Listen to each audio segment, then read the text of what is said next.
Hello my dear जन्स, कैसे हैं? होप आप सब अच्छे होंगे। मैं भी ठीक हूँ।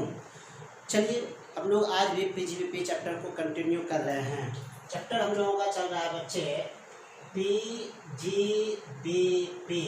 मालूम है ना पीजीबीपी का पूरा नाम क्या होता है बच्चे? इसका सेक्शन आपको बता दिए थे। इस सेक्शन 28 से लेकर के इसमें सेक्शन 44 तक इसमें पढ़ना है बच्चे। ठीक है, सेक्शन 28 से लेकर के 24 तक। 28 बताया था, 28 हम आपको बता चुके हैं। 28 में कह रहा था कि इसमें इनकम आता है, बिजनेस से रिलेटेड कौन कौन सा इनकम होगा जो कि आप बिजनेस में शामिल कर सकते हो। कौन कौन सा इनकम बिजनेस के लिए होगा वो आपको सेक्शन 28 बताएगा। सेक्शन 29 बता रहा था how to compute PGBP, PGBP कैसे आप कंप्यूट करोगे। सेक्शन 30, 31 हम आपको बता चुके थे। आज हम लोगों का कंटिन्यू होगा सेक्शन 32। तो आज हम लोग पढ़ेंगे बच्चे सेक्शन 32। सेक्शन 32 में क्या आता है? इसमें आपका आता है डेप्रिसिएशन बच्चे, डेप्रिसिएशन आता है। सेक्शन 32 में आपका डेप्रिसिएशन हो गया बच्चे। This is most important topic of PGBP. ये पीजीबीपी का बहुत ही इम्पॉर्टेंट टॉपिक है, ध्यान से देखना इसको। तो सबसे पहले देखो लिखते हैं हम लोग, इसके बारे में लिखते हैं। देखो deduction, deduction of depreciation is allowed. Deduction of depreciation is allowed under section 32 if it is calculated under section 32 of income tax act 1961। क्या कर रहा है बच्चे? ये डिडक्शन आपको डेप्रिसिएशन का मिलेगा, किस सेक्शन में मिलेगा? अंडर सेक्शन 32 में।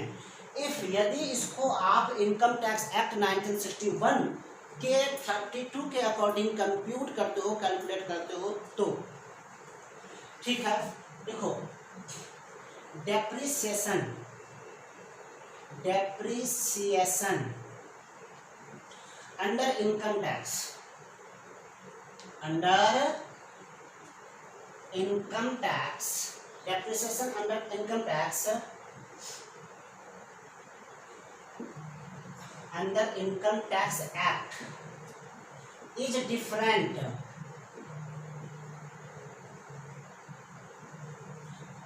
under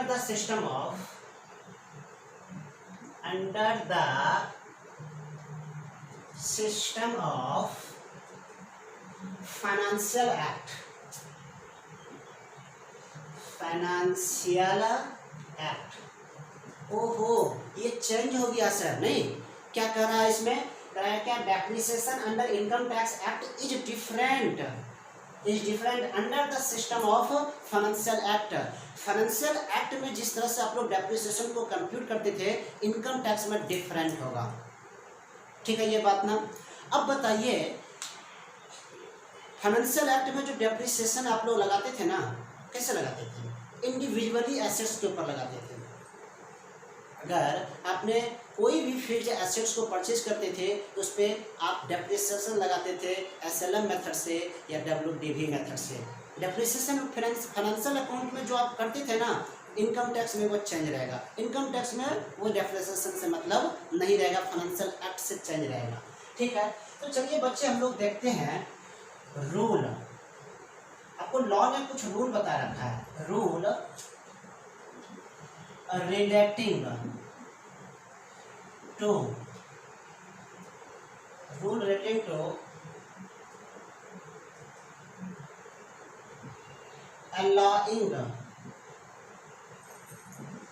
relating to allowing depreciation।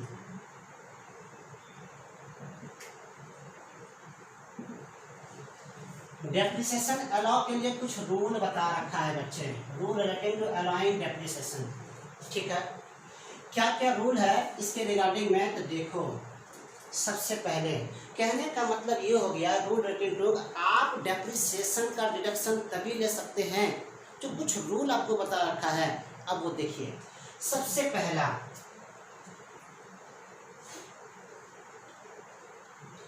देखो, एसएससी शुड बी, एक double S SSC should be owner of the assets whether of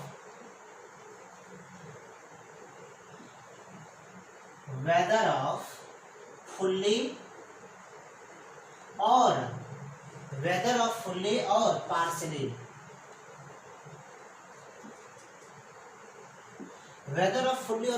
कह रहा है, रूल कह रहा है कि आपको डेप्रिसिएशन अलाउ होगा, लेकिन तभी होगा जब उस एसेट्स का एसएससी ऑनर होगा, चाहे वो ऑनर फुल्ली हो चाहे वो ऑनर पार्शली हो। ठीक है, अब यहां पे देख लो, ऑनर में भी,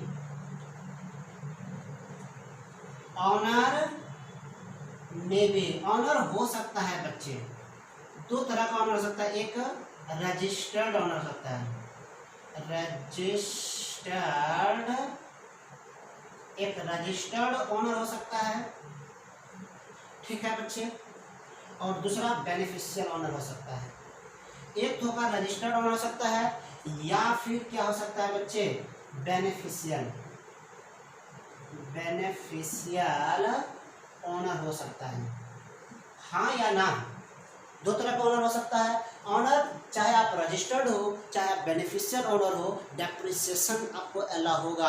बिजनेस के एक्सपेंसेस आप मान सकते हो, बिजनेस का एक्सपेंस आप मान सकते हो, चाहे सर रजिस्टर्ड ऑनर तो आप लोग जानते होंगे।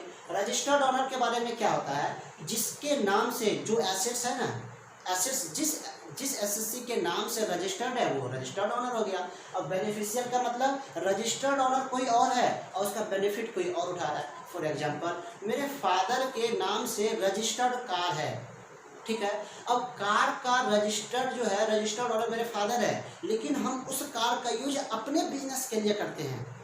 हम उस कार का यूज अपने क्लाइंट से मिलते हैं, अपने ऑफिस जाते हैं, अपना क्लास जाते हैं, तो अपने बिजनेस के लिए यूज करते हैं। तो हम उस कार का भले ही रजिस्टर्ड ऑनर ना हो, लेकिन बेनिफिशियल ऑनर हम हैं और हमको डेप्रिसिएशन मिलेगा। Is it clear? सर समझ में आ गया, ये हटा दे इसको। तो एक तो रूल हो गया क्या बच्चे, एसएससी जो है वो ऑनर होना चाहिए। दूसरा, assets must be used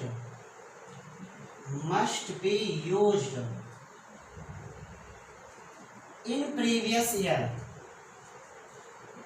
in the business of assets must be used in previous year in the business or profession of SSC, profession of SSC.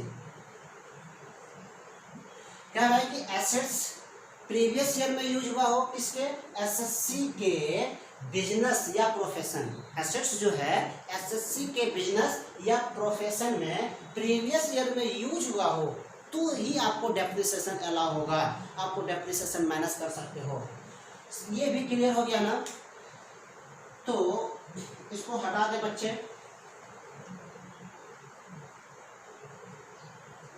हटा दे। देखो तीसरा, assets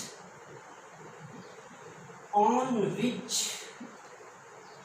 third number, assets on which depreciation is allowed. कौन सा assets के ऊपर आप depreciation कर सकते हो, वो इनकम टैक्स बता रखा है। तो वही कह रहा है कि assets on which depreciation is allowed, तीसरा नंबर में कौन सा एसेट्स के ऊपर बच्चे आप डेप्रिसिएशन लगा सकते हो। तो लॉ ने कह रखा है first fixed tangible assets, tangible assets, ठीक है, टेंजिबल एसेट्स एंड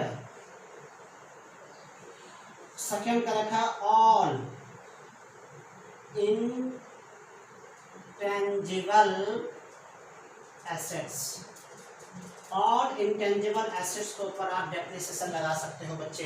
एक तो फिक्स्ड टेंजिबल एसेट्स लॉ ने ऐसे सेपरेट नहीं कर रखा है, हम आपको समझने के लिए इसको सेपरेट कर दिए, ठीक है। फिक्स्ड टेंजिबल एसेट्स का मतलब आप समझते हो लैंड, बिल्डिंग, फर्नीचर और भी बहुत कुछ है, व्हीकल्स वगैरह सब हो गया, प्लांट एंड मशीनरी हो गया। तो लॉ ने सब चीज नहीं बताया है। फिक्स्ड टेंजिबल एसेट्स में मात्र 3 ही फिक्स्ड टेंजिबल एसेट्स है, वो कौन कौन है जिसके ऊपर आप डेप्रिसिएशन ले सकते हो, डेप्रिसिएशन अलाउ होगा। वो है, एक हो गया बच्चे building, building fixed tangible assets में एक बिल्डिंग हो गया। दूसरा क्या हो गया बच्चे, प्लांट एंड मशीनरी, और थर्ड हो गया फर्नीचर, बस। तो हर एक चीज के ऊपर जितना भी फिक्स्ड टेंजिबल एसेट्स है सब नहीं कह रखा, ये 3 ही चीज कह दिया है, बिल्डिंग, प्लांट एंड मशीनरी और फर्नीचर। इन तीनों के ऊपर अगर इन तीनों को अगर बिजनेस में यूज कर रहे हैं तो डेप्रिसिएशन आपको मिलेगा, ठीक है। उसके बाद इंटेंजिबल, ऑल इंटेंजिबल एसेट्स, जितना भी इंटेंजिबल एसेट्स है, बताइए क्या क्या इंटेंजिबल एसेट्स है।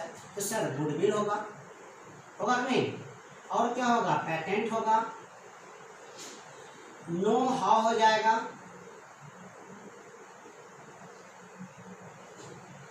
एटसेट्रा।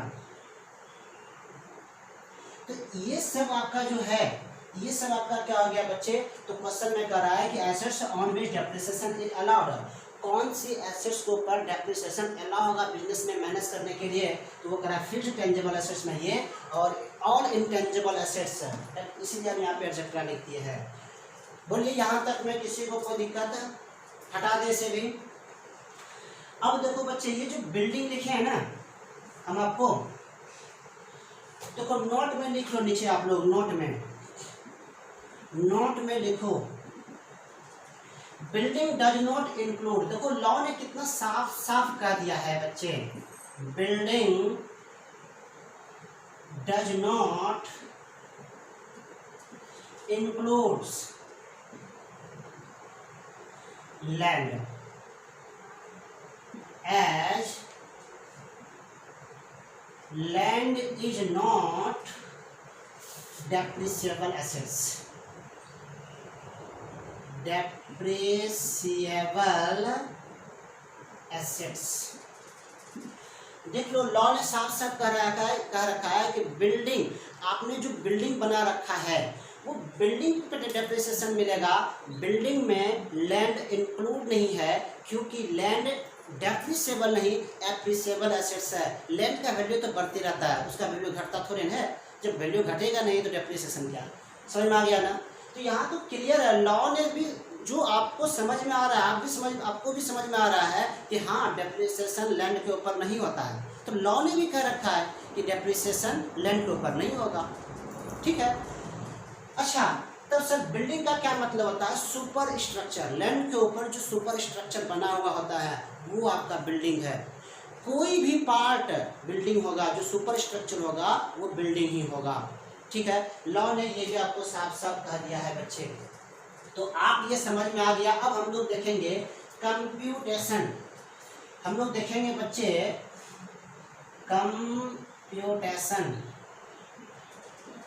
Of depreciation. डेप्रिसिएशन का कंप्यूटेशन जो देखेंगे, ये देखेंगे अंडर इनकम टैक्स एक्ट 1961 के अकॉर्डिंग हम लोग डेप्रिसिएशन देखेंगे, कंप्यूटेशन ऑफ डेप्रिसिएशन बच्चे।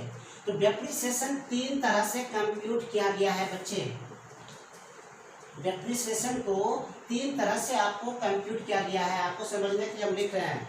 एक हो गया, सबसे पहला हो गया depreciation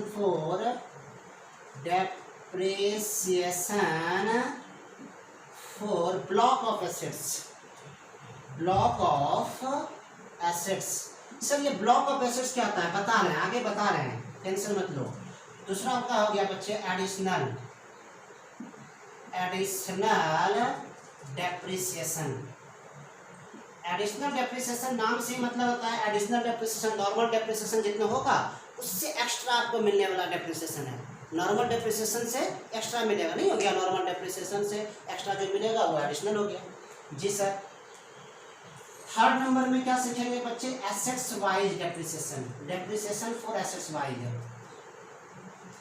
depreciation for assets wise, assets wise, assets wise हम लोग डेप्रिसिएशन फिर देखेंगे बच्चे। ये तीन तरह से इनकम टैक्स में हम लोग डेप्रिसिएशन का कैलकुलेशन करेंगे। मेन बच्चे ये है depreciation for block of assets, main ये देखना है ब्लॉक ऑफ एसेट्स में क्या होता है। ब्लॉक ऑफ एसेट्स आपको अभी समझ में आ जाएगा, हटा दें इसको, ठीक। चलिए उसके बाद अब आप लोग देखो कि ये जो डेप्रिसिएशन आपको कैसे, हम लोग सबसे पहले वही देखेंगे बच्चे। पहला नंबर में देखेंगे depreciation, depreciation in case of, अच्छा ये मिटा देना, इससे तो कोई काम है नहीं, लिख रहे होंगे आप लोग,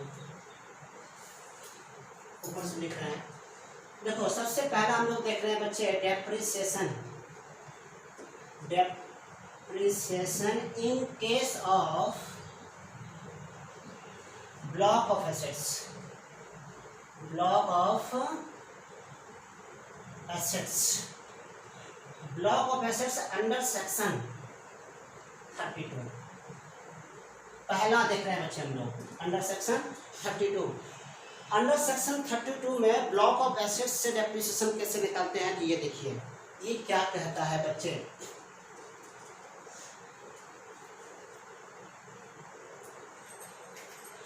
ब्लॉक ऑफ, इसमें से हमें देखना, चलिए देखते हैं हम लोग इसमें क्या कह रहा था बच्चे।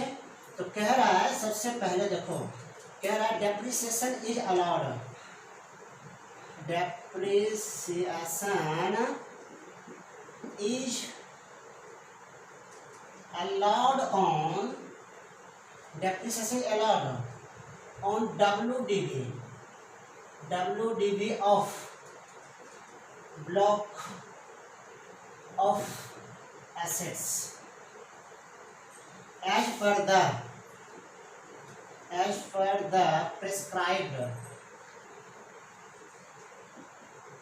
prescribed percentage। देखो क्या कर रहा है सेक्शन 32, क्या कर रहा है बच्चे, कह रहा है क्या कि डिडक्शन आपको अलाउ होगा, लेकिन ब्लॉक ऑफ एसेट्स का जो WDV होगा। सर ये WD वही वाला है क्या जो फाइनेंशियल एक्ट में पढ़े थे, WD मेथड, ये वही है क्या? WDV कहाँ लिखा हुआ है इसमें मेथड? नहीं है, ये WDV मेथड जो आप लोग पढ़ रहे थे, ये WDV का मतलब ऐसा नहीं समझ लेना सर वही वाला फाइनेंशियल एक्ट में जो आप लोग पढ़े थे, फाइनेंशियल में जो आप लोग फाइनेंशियल अकाउंट में जो आप लोग पढ़े थे WDV, वो यहाँ WD नहीं है। WD का मतलब आप लोगों को मालूम है। जैसे बताओ बच्चे, मेरे पास एक मशीनरी है इंडिविजुअली, जो आप लोग अकाउंटिंग में पढ़ते थे, मशीनरी का वैल्यू 1 लाख है, मशीनरी का वैल्यू 1 लाख है। इसको आप SLM मेथड से अगर डेप्रिसिएशन चार्ज करते हैं 10% के रेट से, बताओ कि डेप्रिसिएशन फर्स्ट ईयर कितना हो जाएगा, 10,000। तो बताओ कितना कॉस्ट हो गया फर्स्ट ईयर में, फर्स्ट ईयर में इसका जो कॉस्ट हो गया, ये देखो फर्स्ट ईयर में मशीन का कॉस्ट 90,000 बचा। फिर उसके ऊपर आप डेप्रिसिएशन चार्ज करोगे, तो बताओ इसके ऊपर फिर आप डेप्रिसिएशन चार्ज करो वही 10,000, चूँकि SLM मेथड से है, हर साल 10,000 मैंने सोचा तो कितना हो गया 80,000। ये 80,000 क्या है बता सकते हो, ये 80,000 क्या है? यही तो है WDV।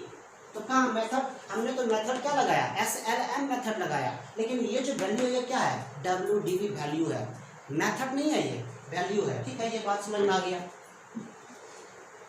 चलिए तो इसमें जो हम लोगों को लगाना है डेप्रिसिएशन अलाउ होगा WD पे, WD किसका, ब्लॉक ऑफ एसेट्स का। आपको ना बस 3 स्टेप ध्यान रखना है। सबसे पहला स्टेप रहेगा कि आप जो है ना प्रिपेयर, सबसे पहला स्टेप रहेगा स्टेप फर्स्ट, स्टेप फर्स्ट में रहेगा कि आप सबसे पहले ब्लॉक बनाइए, ब्लॉक ऑफ एसेट्स क्या होता है बताएंगे हम आपको, आगे बताएंगे।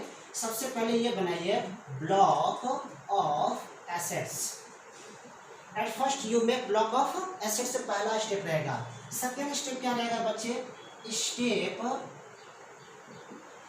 स्टेप सेकेंड जो रहेगा ना, इस ब्लॉक ऑफ एसेट्स का आप WDV फाइल निकालो। यहाँ पे लिख देते हैं फाइंड आउट WDV। इस ब्लॉक ऑफ एसेट्स का WDV निकालो। जो वैल्यू आएगा WDV, इस WDV का आप लास्ट स्टेप क्या करोगे, स्टेप थर्ड क्या करोगे बच्चे, तीसरा नंबर स्टेप थर्ड आप क्या करोगे, तो अप्लाई करो। अप्लाई करो क्या, rate of depreciation on such WDV। इस WDV पे आप रेट अप्लाई कर दो। तो आपको तीन तरीका है। पहला स्टेप आपको क्या करना है, ब्लॉक ऑफ एसेट्स बनाओ। क्या होता है ब्लॉक ऑफ एसेट्स, पहले बता रहे हैं, ठीक है। उसके बाद जो ब्लॉक ऑफ एसेट्स होगा, इस ब्लॉक ऑफ एसेट्स में से WDV फाइंड करो, इसका WDV निकालो, और जो भी WDV निकलेगा उसका अप्लाई कर दो, जो भी रेट आपको बताया गया है अप्लाई कर दो। तो आपको जो ना, जो रेट आप अप्लाई करोगे, जो भी अमाउंट डेप्रिसिएशन का आएगा, इसी अमाउंट को, ये जो भी अमाउंट डेप्रिसिएशन का आएगा बच्चे, ये आपको कंपेयर करना है प्रॉफिट एंड लॉस अकाउंट से। क्या यही डेप्रिसिएशन उस प्रॉफिट एंड लॉस अकाउंट में दिखाया गया है क्या? अगर यही डेप्रिसिएशन है तो अच्छी बात है, और अगर ये डेप्रिसिएशन नहीं है तो फिर आप उसको एडजस्ट कर लेना। समझ में आ रहा है ना? तो ब्लॉक ऑफ एसेट्स से जो हमने डेप्रिसिएशन निकाला, यही डेप्रिसिएशन आपका अलाउएबल होगा, यही डेप्रिसिएशन अलाउएबल है PGBP में। इज इट क्लियर और नॉट?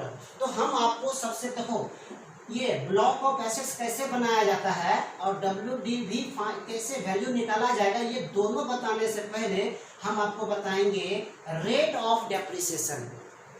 रेट ऑफ डेप्रिसिएशन सबसे पहले आप लोग जान लेते हैं, तो देखेंगे कि अभी रेट ऑफ डेप्रिसिएशन क्या होता है। ठीक है, आज बच्चे चलिए, तो सबसे पहले हम लोग क्या देखते हैं, रेट ऑफ डेप्रिसिएशन। नहीं, रेट ऑफ डेप्रिसिएशन जान लेंगे किसका, कौन सा एसेट्स का कितना % रेट होता है। क्योंकि ये रेट जो होगा ना, परसेंटेज, एसेट्स का जो परसेंटेज दिया हुआ नहीं रहेगा, एसेट्स का परसेंटेज क्वेश्चन में दिया हुआ नहीं रहेगा, इसलिए आपको जानना पड़ेगा कौन एसेट्स में कितना % डेप्रिसिएशन होता है। ठीक है, ये जान लेंगे, और जब रेट ऑफ डेप्रिसिएशन हम लोग जान लेंगे, तब फिर हम लोग सीखेंगे ब्लॉक ऑफ एसेट्स कैसे बनता है, और उस ब्लॉक ऑफ एसेट्स का फिर रिटर्न डाउन वैल्यू कैसे निकलेगा। ठीक है, तो चलिए पहले हम लोग देखते हैं रेट ऑफ डेप्रिसिएशन। देखो हम आपको सामने रेट ऑफ डेप्रिसिएशन लिख दिए हैं, बोल देते हैं। सबसे पहले देखो बिल्डिंग आता है, बिल्डिंग जो कि आप बिजनेस के लिए यूज करते होंगे। तो देखो बिजनेस या प्रोफेशन के लिए जो बिल्डिंग आप यूज करते हैं, देखो उसमें क्या कर रहा है, बिल्डिंग आपका 3 तरह का हो सकता है। रेजिडेंशियल बिल्डिंग हो सकता है, नॉन रेजिडेंशियल बिल्डिंग हो सकता है, और purely temporary erection such as wooden construction हो सकता है। तो सर नॉन रेजिडेंशियल का मतलब हम लोग चीज और समझ सकते हैं, कॉमर्शियल भी कह सकते हैं इसको, कमर्शियल बिल्डिंग। ठीक है, नॉन रेजिडेंशियल। तो अब ध्यान रखो, अगर बिल्डिंग रेजिडेंशियल है तो रेट ऑफ डेप्रिसिएशन 5% होगा, अगर बिल्डिंग कमर्शियल है तो रेट ऑफ डेप्रिसिएशन 10% होगा, और अगर बिल्डिंग टेम्पररी इरेक्शन है, टेम्पररी इरेक्शन है, सच एज वुडन स्ट्रक्चर का है, तो फिर 40% डेप्रिसिएशन मिलेगा।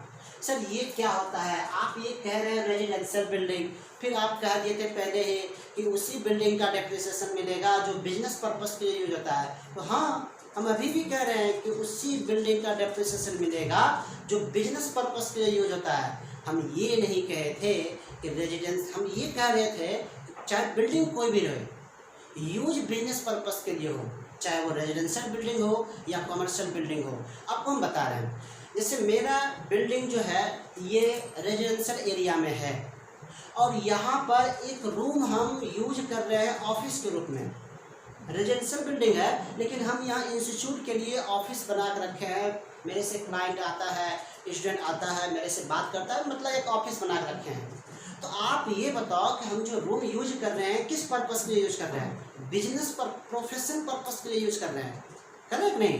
तो हम जो अपना बिल्डिंग है भले ही रेजिडेंशियल, लेकिन हम उसका यूज कहाँ कर रहे हैं? प्रोफेशन पर्पस के लिए यूज कर रहे हैं, तो फिर डेप्रिसिएशन मिलेगा कितना परसेंट?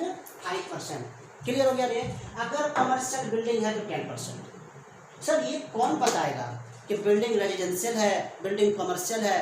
तो ये पता लोकल अथॉरिटी से पता चल जाता है। इनकम टैक्स ऑफिसर को लोकल अथॉरिटी से, नगर निगम से पता चल जाता है कि कौन बिल्डिंग कमर्शियल है, कौन बिल्डिंग रेजिडेंशियल है।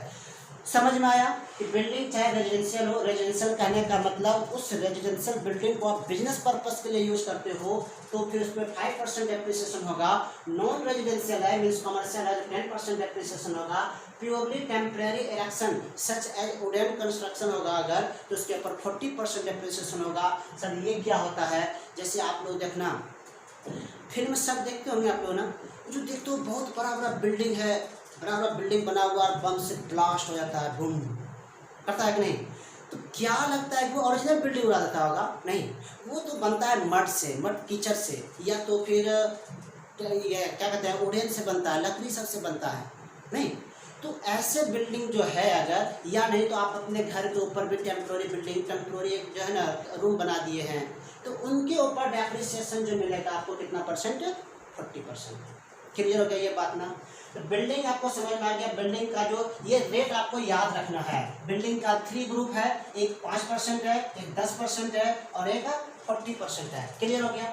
अब आ जाते हैं इस पे, फर्नीचर एंड फिटिंग कह रहा है इंक्लूडिंग इलेक्ट्रिक फिटिंग्स। अगर फर्नीचर है या फिटिंग है तो उसके ऊपर 10% मिलेगा, फर्नीचर के ऊपर, फिटिंग के ऊपर 10% डेप्रिसिएशन मिलेगा। सर इंक्लूडिंग जो लिखे है इलेक्ट्रिक फिटिंग, इसका क्या मतलब होता है?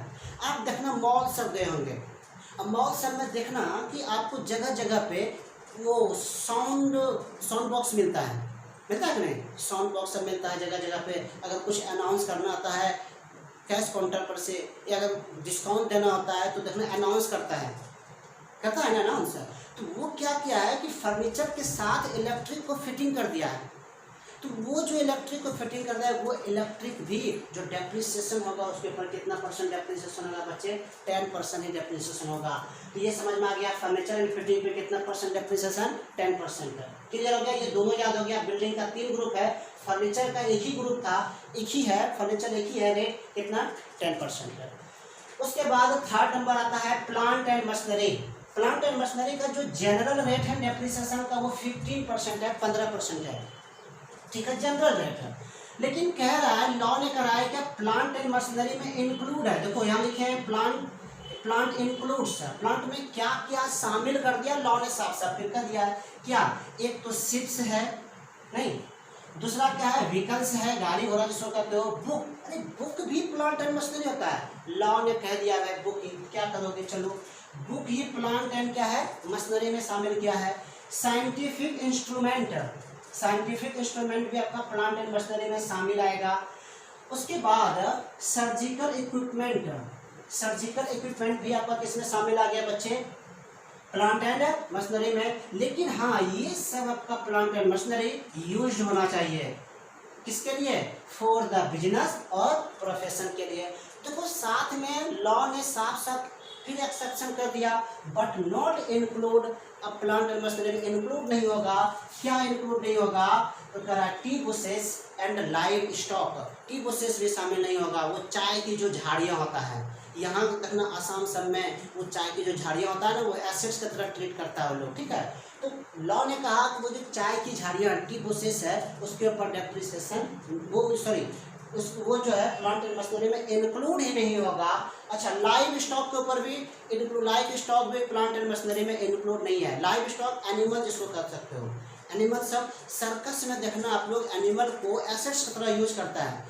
सर्कस वो बिजनेस पर्पस के लिए देखना यूज करता है किसको? एनिमल को। लेकिन फिर भी लॉ ने उसके ऊपर कहा कि नहीं ये तो प्लांट एंड मशीनरी से बाहर हो जाएगा, इसके ऊपर डेप्रिसिएशन नहीं होगा, ठीक है। ये बात क्लियर हो गया। चलो तो प्लांट जनरल तो ये समझे। अब देखो इसमें से क्या करा है, ध्यान देना। करा है क्या? ये जो बुक देख रहे हो, book owned by the assessee. अगर बुक एसएससी का खुद का है और कैरिंग ऑन अ प्रोफेशन, और वो प्रोफेशन के पर्पस के लिए यूज कर रहा है। बीइंग एनुअल पब्लिकेशन, और वो बुक जो है ना एनुअल पब्लिकेशन, हर साल के बाद वो बुक जो है ना प्रिंट होता है, चेंज होता है। जैसे आप लोगों का इनकम टैक्स एक्ट, आप लोगों का जो इनकम टैक्स है वो हर साल देखना चेंज होता है कि नहीं। तो ऐसे बुक के ऊपर 40% डेप्रिसिएशन होगा। सर ठीक है। फिर कराए क्या, book on by SSC, book SSC का होगा, SSC business in running, SSC business in running landing library. कह रहा है कि बुक जो होगा वो एसएससी के बिजनेस में लाइब्रेरी की तरह यूज हो रहा है। अब बताइए कि बिजनेस में हम बुक को यूज करेंगे तो ढेरों सारा स्टूडेंट पढ़ेगा उसको, और जब ढेर सारा स्टूडेंट पढ़ेगा तो वो बुक में जल्दी से फटेगा, ज़्यादा डेप्रिसिएशन होगा। तो उसके ऊपर भी कितना परसेंट डेप्रिसिएशन है, 40% डेप्रिसिएशन है। और कह रहा अदर बुक में भी कितना परसेंट डेप्रिसिएशन, 40%। सर काहे घुमा रहे हैं हम लोगों को, आप कह रहे हो कि ये जो प्रोफेशन के लिए बुक है उसमें भी 30%, बिजनेस पर्पस सॉरी तो 40%, ये जो बुक है एसएससी के बिजनेस के लाइब्रेरी में यूज हो रहा है तो वो भी 40%, अदर बुक पे 40%।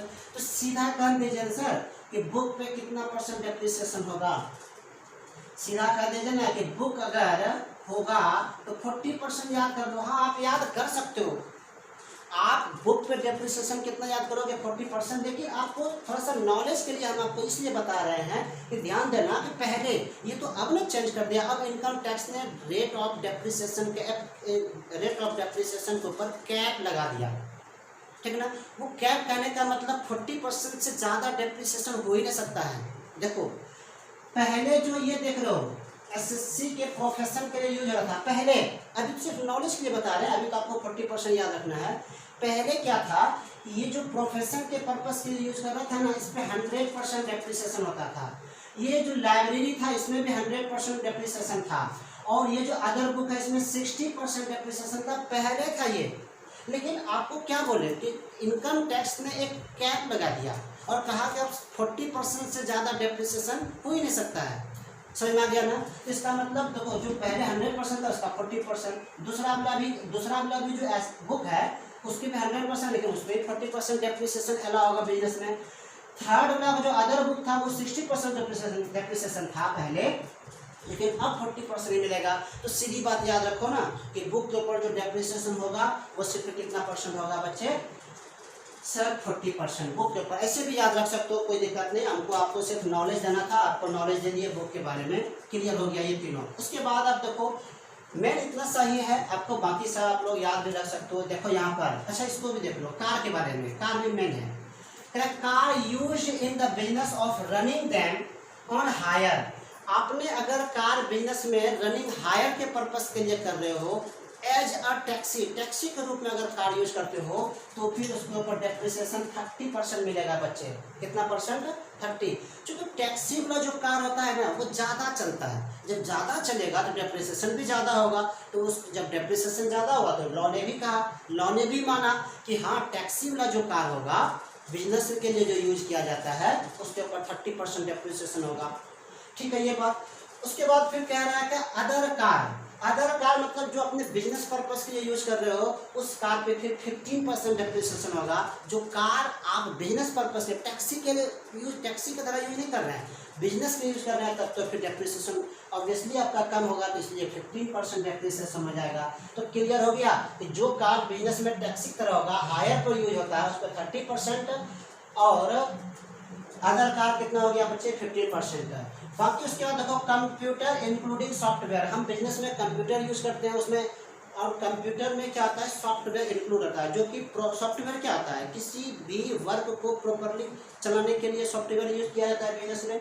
तो लॉ ने कहा कि कंप्यूटर इंक्लूडिंग सॉफ्टवेयर पर भी डेप्रिसिएशन मिलेगा, कितना परसेंट है, 40%। उसके बाद करा एरोप्लेन्स एंड एरो इंजन पर भी 40% डेप्रिसिएशन मिलेगा।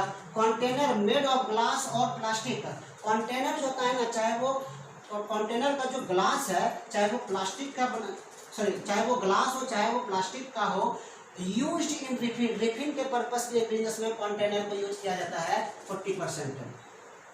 उसके बाद क्या है क्या, machinery relating to environment protection और पॉल्यूशन कंट्रोल। मशीनरी जो है वो एनवायरनमेंट प्रोटेक्शन के लिए या फिर पॉल्यूशन कंट्रोल के लिए जो यूज किया जाता है उसके ऊपर भी कितना परसेंट डेप्रिसिएशन यूज होगा बच्चे, 40%। तो आपको टेंशन लेने की जरूरत नहीं, ये सब जो 40% देख रहे हो बाकी सब और भी है एटसेट्रा और सब है, ये सब उतना खास है नहीं, एक बार रीड कर लेना इस सबको। बाकी हाँ, कार से ये देख रहे हो, मशीनरी से ये जो कार सब देख रहे हो इसके ऊपर आप लोग ध्यान से थोड़ा देख लेना, ठीक है। चलिए उसके बाद एक चीज और बच गया, ठीक ना, क्या बच गया बच्चे? तीसरा तो हो गया ना, चौथा चीज देख लो, इनटेंजिबल एसेट्स आता है बच्चे। बिल्डिंग के बाद एक आता है intangible assets. Fourth, intangible assets. Sir intangible assets के ऊपर डेप्रिसिएशन कितना होगा? तो जितना भी इंटेंजिबल एसेट्स होगा, जैसे आप लोग मान लेते हैं गुडविल ले लो, पेटेंट ले लो, फिर ना कॉपीराइट हो गया, etc. जो भी हो गया, तो आपका जो इंटेंजिबल एसेट्स है उसके ऊपर 25% डेप्रिसिएशन होगा। जितना भी इंटेंजिबल एसेट्स है उसके ऊपर कितना परसेंट बच्चे, 25%। ये सब डेप्रिसिएशन का रेट याद रखना। हम आपको बता देते हैं, आप डेप्रिसिएशन अगर आपको पीजीबीपी बीकॉम का स्टूडेंट अगर हैं और आपको पीजीबीपी चैप्टर बनाना है तो सिर्फ और सिर्फ रेट ऑफ डेप्रिसिएशन याद रखोगे तो चैप्टर बनने लगेगा। वो ब्लॉक ऑफ एसेट्स सब जो बता रहे हैं वो आपको एक डिटेल नॉलेज हो जाना चाहिए, इसलिए हम आपको बता रहे हैं ब्लॉक ऑफ एसेट्स सब कैसे। अभी हम बताएंगे ब्लॉक ऑफ एसेट्स होता क्या है, ठीक है, वो आपको एक डिटेल नॉलेज होगा। अगर आप सीए स्टूडेंट हैं या फिर आप सीएस कर रहे हैं तो फिर आपको ब्लॉक ऑफ एसेट्स आना ही चाहिए, ब्लॉक ऑफ एसेट्स क्या होता है। लेकिन अगर आप बीकॉम में हैं तो आप रेट ऑफ डेप्रिसिएशन अगर याद रखोगे तो आपसे सवाल बनेगा। तो चलिए बच्चे, ये तो आपको समझ में आ गया कि डेप्रिसिएशन, रेट ऑफ डेप्रिसिएशन आप समझ गए। जब रेट ऑफ डेप्रिसिएशन आप समझ गए तो अब आप जानो कि ब्लॉक ऑफ एसेट्स क्या होता है। क्या बच्चे, अब हम लोग देखेंगे block of assets. Block of assets क्या आता है बच्चे? ब्लॉक ऑफ एसेट्स, तो लिखो इसका डेफिनेशन। देखिए, block of assets means, block of assets means a group of same class of assets,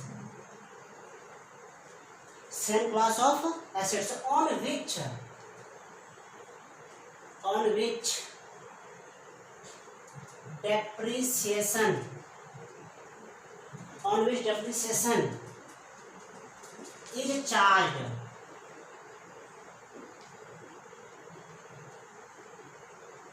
with same rate. ये हो गया सर ब्लॉक ऑफ एसेट्स।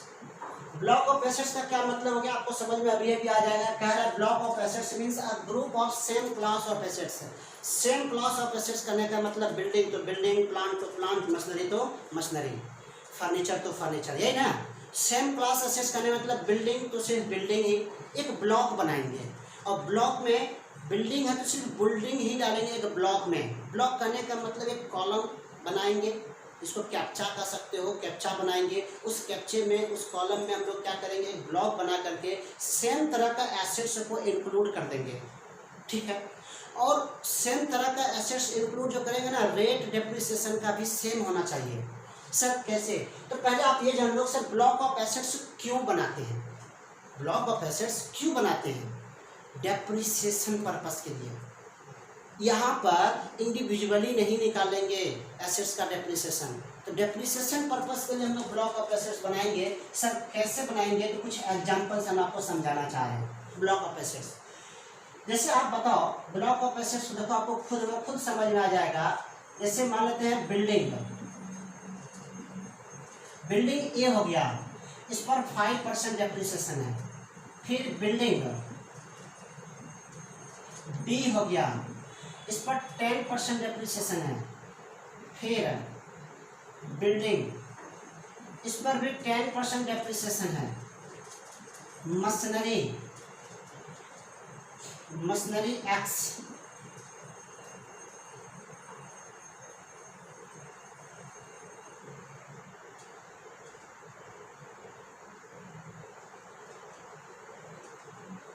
इस पे 15% डेप्रिसिएशन है, ठीक ना। कार, मोटर कार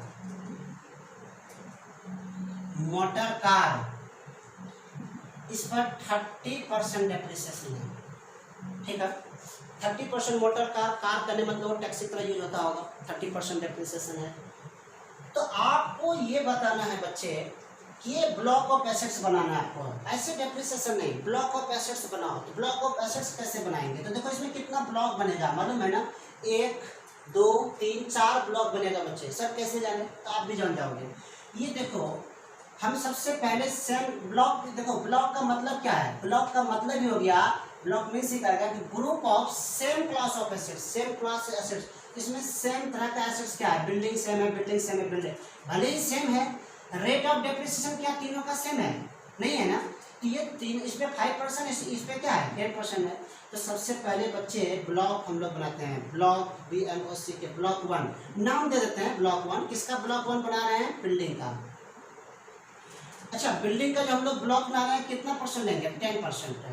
तो बताइए 10% के बिल्डिंग में ब्लॉक क्या क्या है, इसमें जो हम लोग ब्लॉक बना रहे हैं बच्चे, ये देखो ब्लॉक, इसमें हमको उसी एसेट्स को दिखाना है जो सेम क्लास का एसेट्स और रेट ऑफ डेप्रिसिएशन भी सेम हो। तो बिल्डिंग का बना रहे हैं, तो बताइए बिल्डिंग भी 10% का होना चाहिए। तो क्या बिल्डिंग ये 10% है, नहीं ना, इसका तो 5% है। तो इस ब्लॉक में आ जाएगा बिल्डिंग बी, कितना परसेंट है, 10%। एक बिल्डिंग बी आ गया इस ब्लॉक में, 10% तो लिखा हुआ है। और एक क्या आ जाएगा बच्चे, बिल्डिंग सी। एक बिल्डिंग बी हो गया और एक बिल्डिंग क्या आ गया बच्चे, सी हो गया। ये हो गया ब्लॉक 1, ब्लॉक 1 बन गया आपका। अब ब्लॉक 1 में भले ही बिल्डिंग का जो भी वैल्यू रहेगा, लेकिन पूरे दोनों का बिल्डिंग, अब जानते हो एक बात और जान लो, अगर हम किसी भी ब्लॉक में एसेट्स को दिखाते हैं तो उस एसेट्स का वैल्यू लॉस हो जाता है, फिर वो एसेट्स का वैल्यू इसमें नहीं रहता है। जब इसके वैल्यू को बोलेंगे ना, तो वो वैल्यू ब्लॉक का वैल्यू होगा, ठीक है। समझ में आ गया, एक एग्जांपल हम और देंगे। पहले आपको ब्लॉक बनाना आ गया ना, हाँ सर ब्लॉक का मतलब तो वही आप बताए, group of same class of assets. तो same class of assets building लिया है, और रेट भी सेम होना चाहिए डेप्रिसिएशन का। तो इन दोनों का रेट सेम था, तो इसका ब्लॉक 1 बन गया। फिर यहाँ भी बिल्डिंग भले ही क्लास सेम है एसेट्स का, लेकिन रेट अलग है, तो ब्लॉक 2 जो बनेगा वो बिल्डिंग का ही बनेगा बच्चे, लेकिन कितना परसेंट, 5%। तो इसमें क्या आएगा, इसमें सिर्फ बिल्डिंग ए आ जाएगा, इस ब्लॉक में सिर्फ बिल्डिंग ए आ जाएगा, ठीक है सर। ब्लॉक ए, फिर ब्लॉक BLOC के ब्लॉक 3 बनेगा। आप बताओ ब्लॉक 3 जो है, ये मशीनरी जो दिख रहा है आपको और मोटर कार जो दिख रहा है, मोटर कार भी तो प्लांट एंड मशीनरी में ही आता है, नहीं। तो भले ही दोनों क्लास सेम है, लेकिन दोनों का रेट ऑफ डेप्रिसिएशन क्या है, अलग अलग है। तो बताओ मशीन का जो मशीन एक्स है वो अलग से बनेगा, तो ब्लॉक 3 मशीनरी बनेगा। यहाँ पर रेट कितना परसेंट है, 50% है। तो ये जो इसमें आएगा सिर्फ आ जाएगा मशीनरी एक्स। और एक ब्लॉक फिर बन जाएगा बच्चे, ब्लॉक 4 किसका बनेगा, मोटर कार का। मोटर कार में भी कितना है बच्चे, तो सर मोटर कार एक्स है, इसको हम लोग वाई देते हैं। मोटर कार वाई, ये कितना परसेंट है, 30% है, ये 15% है। तो बताओ ये ब्लॉक ऑफ एसेट्स बनाने समझ में आ गया ना, कि सेम क्लास ऑफ एसेट्स एक जगह रखेंगे और rate of depreciation same class होना चाहिए और रेट भी सेम होना चाहिए, तो एक ब्लॉक बन जाएगा। फिर दूसरा एसेट्स में वही देखेंगे, same class same rate. Clear हो गया ब्लॉक में। हम आपको एक एग्जांपल और देते हैं, ठीक है, और एक एग्जांपल और देंगे, उससे आपको क्लियरिटी आ जाएगा, ठीक है। देखते हैं, देखिए तो आपका एक एग्जांपल हम और दे रहे हैं, ठीक है, इससे आपका ब्लॉक क्लियर हो जाएगा कि आप ब्लॉक कैसे बनाते हैं। तो यहाँ पर देख लीजिए, बिल्डिंग ए 10%, बिल्डिंग बी 5%, बिल्डिंग सी 10% है, ठीक है। अमाउंट भी दिया हुआ है, बिल्डिंग ए का 50,000, बिल्डिंग बी का 2 लाख, सी का 1,50,000, प्लांट एंड मशीनरी 15% है 1,80,000, मोटर का 15% है 1,20,000, फर्नीचर 10% है 3 लाख है, प्लांट एंड मशीनरी 40% है 1 लाख है, गुडविल 25% 70,000, कॉपीराइट 25% 30,000, ये आपको लिख दिया है। अब ये एग्जांपल है, इसमें आपको ब्लॉक बनाना है। तो सबसे पहले आप बताइए ब्लॉक नंबर 1, ब्लॉक नंबर 1 किसका बनेगा? तो पहले हम बिल्डिंग का बनाते हैं। कितना परसेंट बिल्डिंग? 10% लेते हैं। तो बताइए कि इसमें जो 10% हम बिल्डिंग ले रहे हैं, तो बिल्डिंग 10% कितना है? एक देखो बिल्डिंग यहाँ है और एक 10% यहाँ है, यही तो आएगा 10% में। चूंकि ब्लॉक का मतलब होता है सेम क्लास का assets same rate of depreciation, same class assets दोनों बिल्डिंग है, दोनों का रेट सेम है, तो यहाँ आएगा। तो यहाँ पर क्या लिखेंगे? बिल्डिंग ए। बिल्डिंग ए का वैल्यू कितना है? 10% ऊपर लिख दिया यहाँ पर देखो। तो बिल्डिंग ए का वैल्यू है 50,000, लिख दिए 50,000 बिल्डिंग के सामने में। फिर बिल्डिंग सी है 10%, बिल्डिंग सी है 10%, तो कितना है 10% बच्चे? 1,50,000। इन दोनों को ऐड कर दो तो कितना हो गया? 2 लाख हो गया। ये 2 लाख जो है किसका वैल्यू हुआ? बिल्डिंग ए और बी का ना, लेकिन नहीं कहेंगे बिल्डिंग ए बी। ये 2 लाख जो वैल्यू हुआ ये ब्लॉक का वैल्यू हुआ, ब्लॉक का। बिल्डिंग का नहीं बोलेंगे, एसेट्स नहीं बोलेंगे, क्या बोलेंगे? ब्लॉक का वैल्यू निकलाइए। तो ब्लॉक 1 क्लियर हो गया। उसके बाद आप बताइए ब्लॉक 2। ब्लॉक 2 जो बनाएंगे तो ये किसका होगा? बिल्डिंग का ही बनेगा, बनेगा नहीं बनेगा? इस बार कितना परसेंट है? 5%। जी सर, तो 5% बिल्डिंग बी हुआ ना, एक ही है 5% बिल्डिंग बी। कितना है बिल्डिंग? 5%, 2 लाख। यहाँ भी 2 लाख दिखा देंगे, यहाँ भी 2 लाख दिखा देंगे सामने में। तो बिल्डिंग 5 जो देख रहे हो 5% का बिल्डिंग, ये ब्लॉक 2 का वैल्यू कितना हुआ? ये भी 2 लाख हो गया। तो ये बिल्डिंग का ब्लॉक बना लिए। अब बताओ फिर building third, sorry block third. Block third जो हम लोग बनाएंगे बच्चे, ब्लॉक थर्ड में क्या आएगा? प्लांट एंड मशीनरी आएगा। चलो प्लांट एंड मशीनरी, कितना परसेंट प्लांट एंड मशीनरी है? 15%। बताइए प्लांट एंड मशीनरी में, ये प्लांट एंड मशीनरी हुआ है क्या? Motor car plant and machinery में आता है क्या? आता है, दिखाए थे motor car plant and machinery में आता है। तो बताइए ये दोनों प्लांट एंड मशीनरी है, रेट भी सेम है कि नहीं? एक और है प्लांट एंड मशीनरी, इसका 40% रेट है, तब तो ये इस ब्लॉक में नहीं जाएगा, इसका अलग से ब्लॉक बनेगा, क्योंकि रेट और क्लास दोनों सेम होना चाहिए। तो बताइए ये जो हो गया motor car plant and machinery जो दे दिए, नाम दे देते हैं इसका नाम दे दिए plant and machinery x motor car. अच्छा चलो इधर लिखा हुआ है, ये यहाँ लिख देते हैं प्लांट एंड मशीनरी। कितना है बच्चे? 15% का।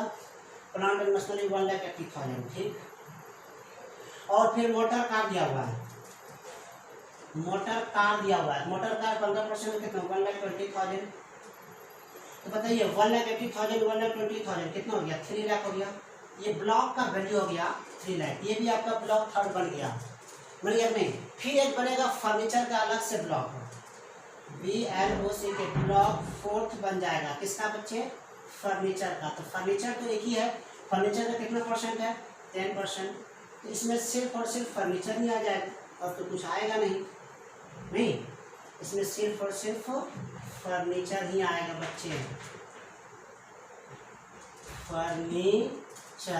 फर्नीचर का वैल्यू कितना? 10%, 3 लाख। ब्लॉक 4th का वैल्यू कितना हुआ? ब्लॉक 4 का वैल्यू हुई 3 लाख हो गया। तो बताइए फर्नीचर बना लिया, फिर अलग से बनेगा क्या? प्लांट का। फिर एक बनेगा किसका? इसका बनेगा, ब्लॉक बनेगा, क्योंकि ये दोनों इंटेंजिबल एसेट्स हैं, तो ये दोनों का ब्लॉक बन जाएगा। तो बताइए आप जो बनाओगे, ये थर्ड हम बना दिए, सॉरी 4th बना दिए। ब्लॉक 5th में किसको बनाते हैं? ब्लॉक 5th में प्लांट एंड मशीनरी फिर से है, प्लांट एंड मशीनरी, लेकिन कितना परसेंट है? ये 40% है। तो इसमें कितना आ जाएगा? इसमें जो प्लांट एंड मशीनरी जो आएगा बच्चे वो कितना अमाउंट दिया हुआ है? 1 लाख दिया हुआ है, 1 लाख, और इधर भी 1 लाख।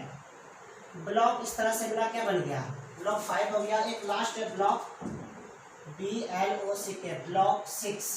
ये ब्लॉक 6 इनटेंजिबल एसेट्स का, इनटेंजिबल एसेट्स का है, कितना परसेंट है ये 25। जितना भी इंटेंजिबल एसेट्स होगा 25% ही होगा। इसका जो ब्लॉक होगा इसमें क्या क्या है, इंटेंजिबल एसेट्स में गुडविल है, गुडविल का कितना वैल्यू है बच्चे सर 70,000 लिख दिए।